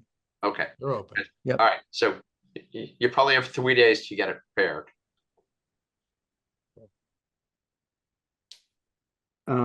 Yeah, so let me just I'm actually gonna put this link in the chat here that is sort of like the guide on how to do amended orders,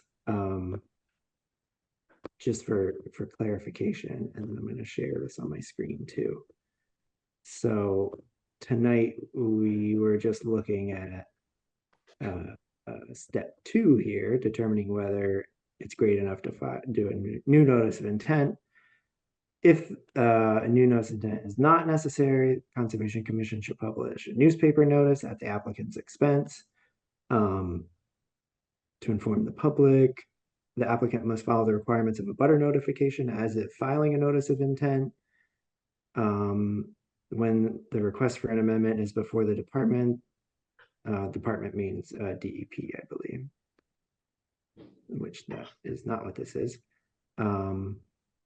The notice must describe that an amendment to a final order is being requested, that the request is before the department for review, and the date the public comment period closes. And then after considering the information presented by the applicant and any comments received at the public hearing, the issuing authority decides to issue an amended order of conditions. A copy of such order should be forwarded to the department's regional office or Conservation Commission, as the case may be.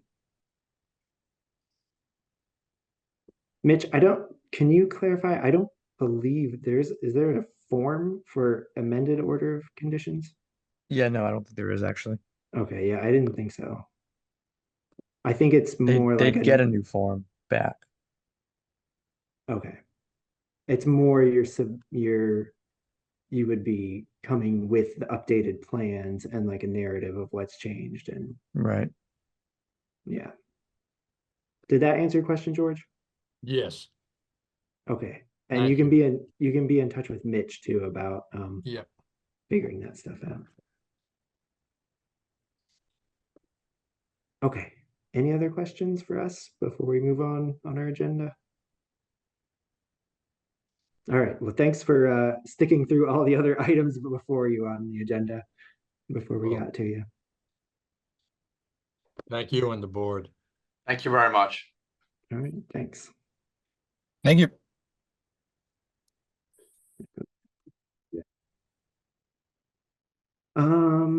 Okay, so we have a little more fun things now. Conservation land trail map drafts is next on the agenda, and I actually have some to add. Give me 1 second. So while I'm doing this, I'm gonna slowly talk. I basically have been working on making new drafts or new maps for conservation land trails since like 2022. And then I just sort of like stopped and and I got back to that. So let me drag. So I worked on that again. I had some drafts the last time, like in 2022, the last time we talked about that. And then I just did some more, hopefully like final drafts. And I'll share my screen here. Basically, a lot of our current trail maps are like hand-drawn maps that aren't always the easiest to look at. So if you looked at these before, I just uploaded 4 more because I noticed there was a weird line on some of them that I fixed. So let's see if these are the ones. See, that's why there's like 2 of these, because one of these has the weird line and one of them doesn't. This one does not have the weird line, so this is an updated one. So essentially, I have maps in both color and black and white versions for all of the conservation land that has trails on it. And the trails are, some of them were recorded with GPS and some of them were taken from OpenStreetMap, especially the trails going off of the conservation land. And I tried to mark, I marked the length in miles, which is rounded. So there's a lot of 0.1s because they're like 0.07, 0.08, you know.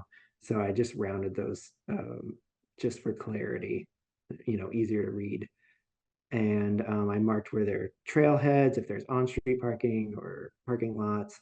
And then I also have a little overview map showing where it is in the city. This one's a little hard to see because it's black and white. I wanted to have black and white and color because black and white's easier for people to print. It'll actually look good if you print it in black and white, and might be a little easier for like colorblind purposes too.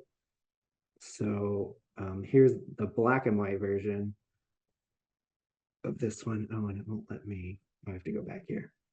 I love that you have the topo lines. One comment is, I think it's really obvious on the color, but maybe in the black and white, if you have Connecticut River labeled. Yeah, I didn't label any of the rivers or anything. I was trying to like have as few, like make it as simple as possible. I figured we needed roads labeled and Yeah, topo lines, and I think it's other really than- obvious, but I was just trying to be, Yeah. critical. I mean, obviously it's like, and it's really obvious on the color one, but, and if you have roads, I think it's pretty obvious, but Yeah. And then but I honestly, also it's awesome. I added this note at the bottom that says trails on private lands are shown for reference only based on OpenStreetMap data layers. Follow any no trespassing signs encountered. Yeah, good call. Basically, so we're not saying like, oh, here's a map, feel free to go Yeah. anywhere. I mean, I think in general, all of these trails are probably, open for people to walk on, but just wanted to clarify, and you can see on the inset the overview map. Now it's in red there. So are the ones that are like there's the one that looks darker, are the other ones sort of not official trails or on private? No, or- I actually this one I Okay. need to redo Okay. it because I accidentally have that darker line on. Okay. It wasn't supposed to be there. This was the other one that had a weird line that I fixed. This one's kind of crazy because there's like a lot of properties all together. There's Murphy Park, Green River Swimming Area, Nims Tree Farm Land, which is conservation land, Green River Conservation Land, and Lovejoy Land. So there's 3 conservation lands. And then I think it's a little easier on the color version, because on the color I made city parks yellow. And this one, based on comments from last time, I actually added the baseball diamond outlines. And it's easy to like see where those are. I still would like to have stream names and river names. Okay, yeah. Like, I can do obviously that. that main channel is the Green River. I mean, there's the Green River swimming area, but like, what's that tributary on, I also know what that is, but I'm just saying, for Yeah. somebody who's not familiar with our landscape, that might be kind of cool, just to, Yeah. like like if, I don't know if you're using ArcGIS, but make it like a wiggly kind of haloed label, Yeah. something. Yeah, I think I already have those labels like made. I think I just had them off. So I think it wouldn't be that hard to just turn it on and do that. These are awesome. These are awesome. And then this is why there was a this is actually a question here with Griswold. Just there today. Yeah. So this one, there's like the parking area, and then there's the stewardship trail, which has those points along the way. And I made different versions of the map with like, here's the stewardship trail darker, and that's in the legend there. And then there's another one with the stewardship trail and the numbers, because I wasn't sure if we we need the kiosks. And there's more trails after 9, further like to the, I guess, north. There are more trails that go off. Oh, there's more trails going that way. Oh yeah, this map is totally wrong. I've gotten lost out there. I mean, I know my way around now, but only from trial and error. The map is wrong. Well, if you go out and record those with the GPS or something, that would be helpful. I should do that. I'm such a bad commissioner. I should do that. 'Cause I do walk out there like 3 times a week, so all right. Yeah. And I do have a geode and a tablet, so I will do that. I promise. And weren't the kiosks things supposed to be updated? I mean, or are these the already Yeah. updated ones? Because I thought there was some things that like the owl or the bat house fell down or the owl house fell down and Yeah, the other yeah. tree or something was gone and Yeah. The That's nesting why box fell down, the bluebird boxes are gone, the ruffed grouse log is long gone, Yeah. the Yeah. snake habitat thing is gone, and we do have new bat houses to put up, so I Yeah. think, didn't Yeah. Lynn Fish say he was gonna do that, or somebody said we were gonna do that? Yeah, I'm just figuring it out, like how to get a ladder out there. Yeah. And that's why I made maps without the numbers, because I know they're not all entirely accurate at this point. So, and then there's the same thing, you know, in black and white. Again, it's a little harder to see the numbers in the black and white here. They don't stick out as much, but it's harder to make a black and white map in general and have it like look, you know, clear. So yeah, They're I definitely guess great. these are on the Google Drive, so anyone can like look at these and you know, give feedback. Here's our Rocky Mountain Conservation Land poet seat down here. By the way, about 2 weeks ago, so I live in this general neighborhood and walk down on Parkway Street pretty frequently, down by Beacon Field. And it was like 9 o'clock and I was walking the dog and we heard a whippoorwill, which was kind of like where your 0.01 in the yellow polygon area is. Can I annotate? I don't think so. Anyways, north, like just where your screen is cutting off. It is a state protected species. I don't know if the state will accept my video recording, but I know that there's been some recent inquiry into that parcel up there. Cool. But you know, Yeah. like I said, I doubt you know, it's like this black video. It's night. It's 9 o'clock at night. There's nothing but whippoorwill, whippoorwill, whippoorwill in the background. But we'll see. Yeah. You never know. Cool. And what else is there to know? Oh yeah, so there is like a shaded relief. You know, I put all the buildings on here because I think that helps at some of the sites, especially when you're like there's trails near a house or whatever, you can kind of see where that is. And I do have wetlands on, but they're not labeled or anything. I was trying to keep the legend as simple as possible too. I was like, if people are looking at these, it's going to be because they want to see where the trail is, where the conservation land is, you know. Can you add the wetlands to the legend? Just I not, you can. know, I think it's again really intuitive. Yeah. That's what I was going for. This is awesome. Yeah. So I can make some small changes. I think that should be fairly easy, and then I'll bring them back to another meeting. Oh, this is so great. Thank you so much, Travis. And I Yeah. promise I will get out to Griswold and map out Okay. this on map because it was really confusing when I first started going out there. Yeah. But I will go out there, map it. Promise. And what was I going to say about that? Oh, I'm doing that in QGIS, by the way.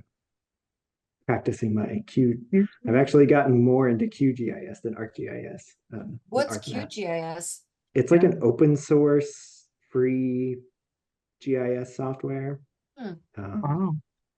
It's I've been using too. yeah, it's like Linux is to QGIS what you know, Linux to Windows, Linux is to Windows as QGIS is the ArcMap. Okay. Nice. Very cool. Okay, I got a bunch of things open now. Let me get back to my agenda here. Okay, next thing on the agenda is reminder of chair / vice chair elections. That happens at our first meeting in July. And I have some good news and bad news about that. The bad news is I am not going to have time to be chair this upcoming year. But the good news is it's because my wife is pregnant and we're going to have a kid. So That's Oh, exciting. Congratulations. I kind of need some more time, you know, to not have to worry about Conservation Commission as much. So Not ready. Don't even look at me as being chair. Erica, I think- you've been on the commission the longest. I'm No. the youngest. Well, until like a month ago, I was the youngest.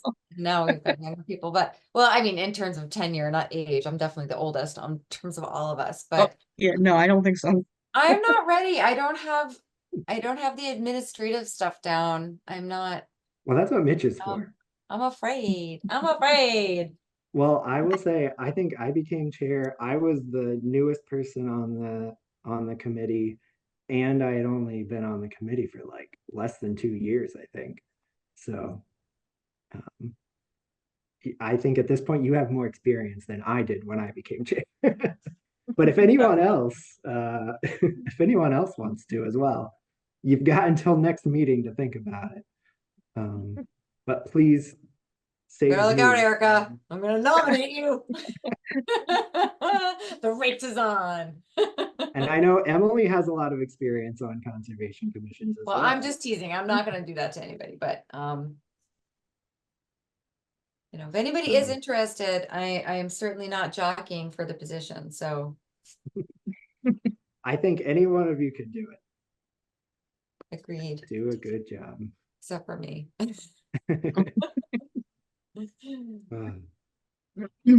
only got nominated to vice chair like 3 weeks ago.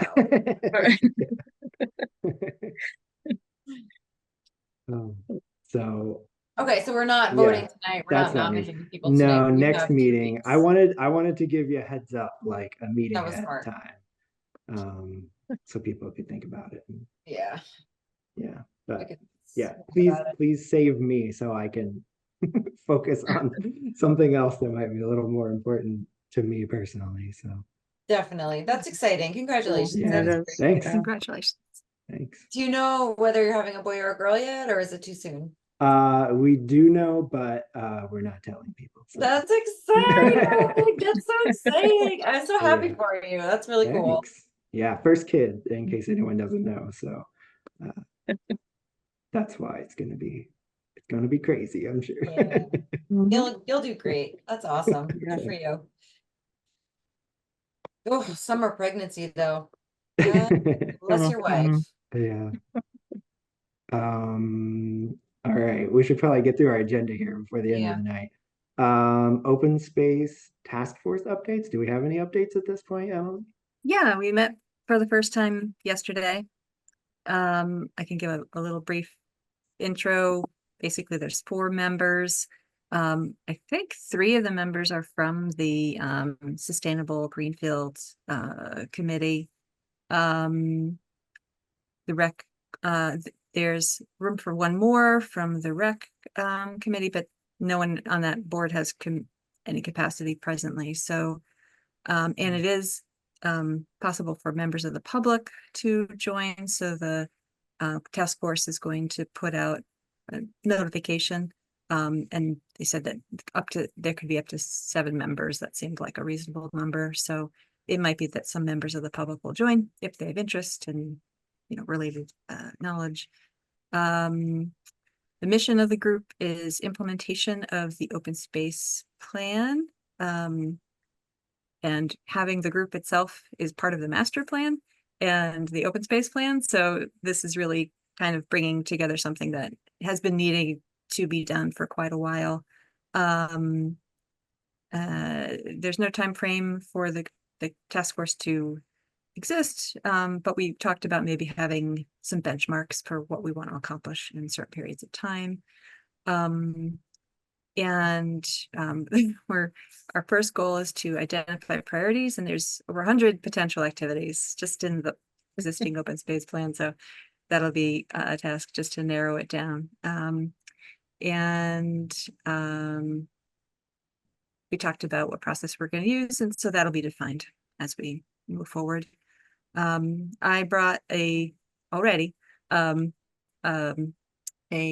a project, but an initiative that FERCog is along with Franklin Land Trust and a consulting firm are applying for a EEA planning assistance grant, which will be working on looking at rivers. There's been some hydrological mapping of the Green River done in Greenfield. And in the open space plan, it mentioned this effort, and that there's potential for using river corridor zoning overlays to avoid development in areas which are subject to flooding, to update maps which FEMA would indicate that are 100-year floodplain, but that actually there's flooding more frequently in broader areas. So the task force and also the planning board have given letters of support for that, and hopefully we can get that grant and have the various boards who might be interested participate or help facilitate projects that would relate to the river and climate resilience. So they asked me to obviously help have communication between the task force and the Conservation Commission. They recognize definitely that the Conservation Commission is generally taken up with regulatory activities, and getting to be able to do conservation activities can be tricky. But if there are projects that the task force is doing and the Conservation Commission is doing, we want to make sure that our efforts are complementary and not duplicating efforts, and also can help support what each is doing. So, and they talked about reaching out to other boards for similar communication, and also to engage newer boards. There's an agricultural commission in town now, in the city now. So they're probably going to invite them to attend. And the task force will also be reporting to the mayor. That's about it. Cool. That is Nice. awesome. Thank you, Emily. Yeah, that's exciting. So grateful to have this super important bridge between conservation and conservation. So appreciate it. I'm excited to take part. I think it could really help move us forward. It's so easy to have plans and then just have them sit dusty on the shelf and nothing happen. You need to have somebody looking at it and at least figuring out what can be done in the near term. Yeah. Yeah. Oh, we have such a good team right now. What are we gonna do without you, Travis? I'm gonna be here. I'm not okay, leaving. thank God. Oh, I misunderstood. I thought you were No, resigning. sorry, I'm not resigning. I'm just don't have the capacity to continue to be chair. Oh, thank God. Okay. Yeah. Yeah. I did think really good about team. Erica's been, gosh, how long have you been a commissioner, Erica? Like 20 years? No, Jesus. No. A long time though. I mean, the I longest. think maybe 2015. I'm not sure, something like that. I'm still impressed. I remember the Deerfield project, Deerfield Street project. And Liz, you have the agricultural background, and Emily, you have like the conservation, kind of land conservation background, and Travis, you have the preservation background, and I have the boring consulting background. So it's fun. We have that boring consulting is important. Yeah, and we have a good and the biology aspect of it all. Yeah. Who would keep us online with our trees and plants and natives and all that? Oh, I'm starting to get loopy and tired. All right, what do we have next on our I agenda? need to see. So any topics not reasonably anticipated 48 hours in advance of the posting of this agenda. I don't have anything. I don't know if Mitch has anything that came up. No, I do not. Okay, are there any enforcement updates or project monitoring? Just that I sent the message to Jeff about the Oak Oak Hill violation, Road, Oak Hill Road. unauthorized tree cutting in riverfront area. Okay, Hasn't gotten back. No, I haven't heard anything, Okay. but it's got some time. so our next meeting date, Tuesday, July 9th, 2024 at 6:30 p.m. Anyone want a motion to adjourn? I will motion to adjourn. Second. All those in favor of adjourning? Aye. Aye. All right, that's all of us. So we are adjourned at 8:39 p.m. Congratulations again, Travis. Yeah, Yeah. that's Yeah. wonderful news. Yeah. Look forward to hearing more about. Yeah.